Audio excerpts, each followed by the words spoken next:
மதுரை பாலமேட்டில் நடைபெறவுள்ள ஜல்லிக்கட்டு போட்டியை துணை முதலமைச்சர் உதயநிதி ஸ்டாலின் தொடக்கி வைக்கிறார்.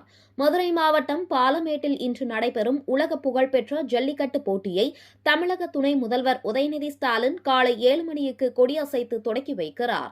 இந்த நிகழ்ச்சியில் அமைச்சர் மூர்த்தி, சோழவந்தான் சட்டமன்ற உறுப்பினர் வெங்கடேசன், தேனி நாடாளுமன்ற உறுப்பினர் தங்க தமிழ்செல்வன், மதுரை மாவட்ட ஆட்சியர் பிரவீன்குமார், காவல்துறை கண்காணிப்பாளர் அரவிந்த் உள்ளிட்டோர் கலந்து கொள்கின்றனர்.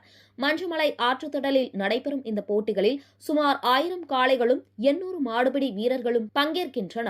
12 சுற்றுகளாக நடைபெறும் ஜல்லிக்கட்டில் வெற்றி பெறும் வீரர்கள் மற்றும் காளைகளுக்கு கார், டிராக்டர், மோட்டார் பைக் மற்றும் தங்க நாணயம் பரிசாக வழங்கப்படுகிறது.